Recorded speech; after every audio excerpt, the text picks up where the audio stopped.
जय जिनेन मित्रों, आप जानते हैं कि जैन धर्म आश्चर्यों से भरा पड़ा है। आप जैन धर्म को जितना ही जानेंगे उतना ही हैरान होते जाएंगे। आज उसी श्रृंखला में हम 10 ऐसे आश्चर्यों के बारे में यहाँ पर बात करने जा रहे हैं जिन्हें लोग बहुत ही कम जानते हैं, और किन्हीं आश्चर्यों का तो नाम भी लोगों ने नहीं सुना है। तो चलिए शुरू करते हैं आज की यह श्रृंखला। Mangi Tungi the great wall of Maharashtra. मित्रों, आपने चीन की दीवार का नाम तो सुना ही होगा, लेकिन क्या आप जानते हैं महाराष्ट्र में भी एक जैन सिद्ध क्षेत्र है जिसे ग्रेट वॉल ऑफ महाराष्ट्र भी कहा जाता है। यह है नासिक से 150 किलोमीटर की दूरी पर स्थित मांगी तुंगी जैन तीर्थ क्षेत्र। प्रथम तीर्थंकर भगवान आदिनाथ की 108 फीट की प्रतिमा यहाँ पर विराजमान है, जो इसी पहाड़ी के पत्थर को तराश कर बनी है। दरअसल यहाँ पर 2 पहाड़ियाँ हैं, एक मांगी एक तुंगी। पर्वत पर कुल 9 मंदिर हैं। पूरे भारत के आराध्य देव मर्यादा पुरुषोत्तम रामचंद्र जी को जैन शास्त्रों के अनुसार यहीं से मोक्ष प्राप्त हुआ था। यही वह जगह है जहाँ पर जैन शास्त्र अनुसार हनुमान, सुग्रीव, सुडील, गव, गवाक्य, नील, महानील और 99 करोड़ मुनिराजों ने मांगी तुंगी से मोक्ष प्राप्त किया। इसी कारण इसे दक्षिण भारत का सम्य शिखर भी कहते हैं। चोटी तक पहुँचने में 3500 सीढ़ियाँ चढ़नी पड़ती है। पहाड़ियों पर 2000 साल पुरानी मूर्तियाँ आपको यहाँ पर खुद ही मिल जाएंगी। यात्रा इतनी ऊंचाई तक जाती है कि पहाड़ों से अद्भुत दृश्य देखने को मिलता है। वारंगा केरे बसदी, चारों तरफ फैला पानी और बीचों बीच एक 800 साल पुराना जिनालय। स्थान वारंग, कर्नाटका। मित्रों, वैसे दक्षिण भारत की संस्कृति जैन धर्म के आश्चर्यों से भरी पड़ी है, लेकिन जब आप वारंगा में झील के बीचों बीच स्थित केरे बसदी यानी लेक टेम्पल को देखते हैं तो मुंह से अचानक निकल ही पड़ता है OMG। झील के बीचों बीच बनाई गई यह चतुर्मुख बसदी किसी आश्चर्य से कम नहीं है, एवं मंदिर की नक्काशी में आपको जैन वास्तुकला के स्वर्णिम काल के दर्शन होंगे।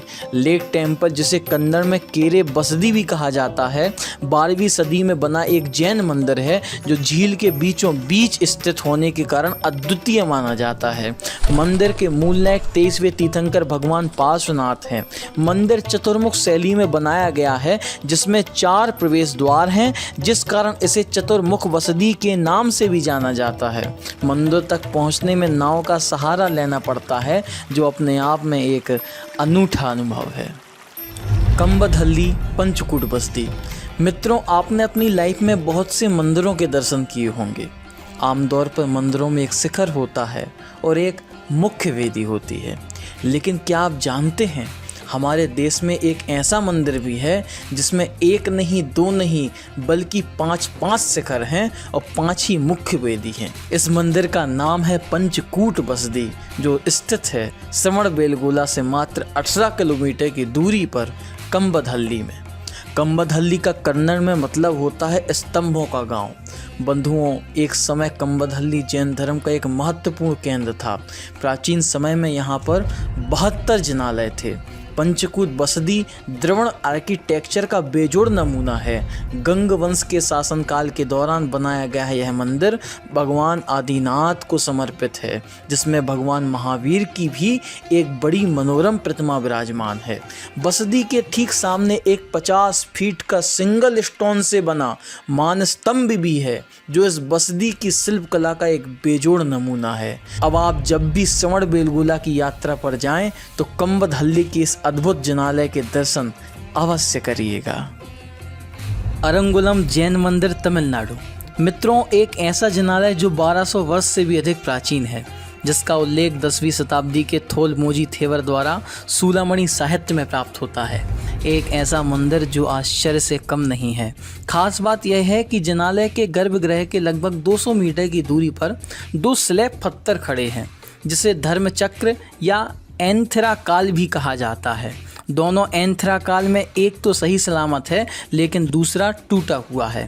खास बात यह है कि इन पत्थरों के शीर्ष पर एक गोल छेद है जो सबसे बड़ा रहस्य बना हुआ है, क्योंकि बताया जाता है कि जब सूर्य की किरणें उत्तरायण और दक्षिणायन में पृथ्वी पर पड़ती हैं तब इस गोल छेद से सूर्य की किरणें सीधे प्रतिमा जी पर पड़ती हैं और उस दौरान प्रतिमा जी का रंग बदल जाता है और बदलकर केसर, नारंगी, कुमकुम और सफ़ेद हो जाता है और यह सिर्फ एक वर्ष में 2 बार ही होता है। सोचिए कितना मनोरम दृश्य होता होगा। जिन कलाकारों ने इस जिनालय का निर्माण किया होगा उनके आगे तो आज के वैज्ञानिक भी नतमस्तक हो जाएं। भातकुली, महाराष्ट्र। श्री भातकुली या भोजकुट प्राचीन विदर्भ का एक शहर है जिसे भगवान कृष्ण की प्रमुख रानी रुक्मिणी के भाई रुक्मी ने स्थापित किया था। भातकुली महाभारत काल के दौरान राजा रुक्मी के द्वारा काले पत्थर से बनी भगवान आदिनाथ की आकर्षक प्राचीन मूर्ति के लिए प्रसिद्ध है। इस मूर्ति को उन्होंने एक भव्य मंदिर में स्थापित कराया था। पुरातत्वविदों के मुताबिक यह मूर्ति 3000 साल से भी ज्यादा पुरानी है। ग्रामीणों द्वारा विभिन्न शैलियों में इसकी प्रार्थना और पूजा की गई। ग्रामीणों को आश्चर्य हुआ कि उनकी इतनी सारी इच्छाएं पूरी भी हो रही हैं। ध्यान करते समय आप अपने आप को यहाँ बहुत हल्का अनुभव करेंगे और कभी कभी आपको ऐसा लगेगा कि आप हवा में उठ रहे हैं। यह किसी आश्चर्य से कम नहीं है। गोपाचल पर्वत। किसी एक जगह पर सैकड़ों जैन प्रतिमाएं अगर आपको देखनी हो तो वह ग्वालियर के अलावा कहीं और संभव नहीं है मित्रों। अद्वितीय विशालता को समेटे ये प्रतिमाएं विश्व भर में अनूठी हैं। तोमर वंश के राजा वीरमदेव, डूंगर सिंह व कीर्ति सिंह के शासनकाल में इन विशाल मूर्तियों का निर्माण किया गया था। जब मुगल सम्राट बाबर ने इन विशाल मूर्तियों को देख 1557 में इन्हें नष्ट करने का आदेश दे दिया, परंतु जैसे ही उन्होंने भगवान पार्श्वनाथ जी की विशाल पद्मासन मूर्ति पर वार किया तो देव पुनीत चमत्कार हुआ और विध्वंसक भाग खड़े हुए और वह विशाल मूर्ति नष्ट होने से बच गई। आज भी यह विश्व की सबसे विशाल 42 फुट ऊंची पद्मासन पारसनाथ की मूर्ति अपने अतिशय से पूर्ण है एवं जैन समाज के परम श्रद्धा का केंद्र है। हजारों मूर्तियां अवस्थित होने के कारण इस पहाड़ी को जैन गढ़ी के नाम से भी जाना जाता है। श्री अंतरिक्ष पार्श्वनाथ दिगंबर जिनालय। मित्रों, भगवान पारसनाथ जैन धर्म के 23वें तीर्थंकर हैं एवं भारतवर्ष में सर्वाधिक प्रतिमाएं भगवान पार्श्वनाथ की ही पूजी जा रही हैं। भगवान पार्श्वनाथ को समर्पित एक ऐसी ही अनूठी प्रतिमा सिरपुर में है जो जिला वासिम में पड़ता है। यह प्रतिमा 1 अंगुल हवा में है, अर्थात प्रतिमा जी का जमीन या वेदी से कोई स्पर्श नहीं है। इस अद्भुत आश्चर्य के सामने विज्ञान भी आज नतमस्तक है। वर्तमान में सिरपुर गांव में 3 दिगंबर जैन मंदिर हैं। अतिशय क्षेत्र श्री अंतरिक्ष पार्श्वनाथ बस्ती मंदिर, पावली दिगंबरी मंदिर, चिंतामणि पार्श्वनाथ दिगंबरी मंदिर। अंतरिक्ष पार्श्वनाथ की मुख्य मूर्ति काले पत्थर से बनी हुई है। यह मूर्ति कला का एक बेहतरीन नमूना प्रतीत होती है।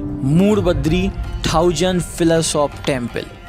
दक्षिण की काशी कहे जाने वाली मूड़बद्री मंगलूर से मात्र 30 किलोमीटर की दूरी पर है और यहाँ स्थित है त्रिभुवन तिलक चूड़ामणि बसदी, जो किसी आश्चर्य से कम नहीं है।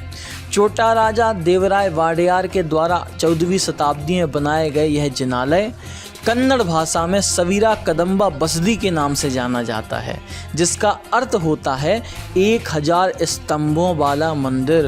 मित्रों, इस मंदिर की खासियत यह है कि इसमें 10 नहीं, 20 नहीं, 100 नहीं, बल्कि पूरे के पूरे 1000 स्तंभ हैं। और ख़ास बात यह है कि प्रत्येक स्तंभ की नक्काशी दूसरे स्तंभ से बिल्कुल ही अलग है, जो अपने आप में एक अद्भुत नमूना है। यहाँ पर रत्नों की दुर्लभ प्रतिमाओं के साथ धवलाजी जैसे प्राचीन ग्रंथों की 1000 साल से भी पुरानी ताड़पत्र पर अंकित प्रतियां भी रखी हुई हैं, जो जैन धर्म की अनमोल धरोहर हैं। कलिंगा जिन द गॉड ऑफ उड़ीसा। हम जानते हैं कि प्राचीन काल से ही उड़ीसा जैन धर्म का एक बहुत बड़ा केंद्र रहा है। आज से 2200 साल पहले उड़ीसा में भगवान आदिनाथ की एक प्रतिमा थी जो संपूर्ण उत्कल देश के आराध्य माने जाते थे। उड़ीसा के लोग उन्हें कलिंग जिन के नाम से पुकारते थे, जिसका मतलब होता था उड़ीसा के भगवान। इसी बीच उड़ीसा पर मगध साम्राज्य का आक्रमण होता है, जिससे यह प्रतिमा मगध में चली जाती है।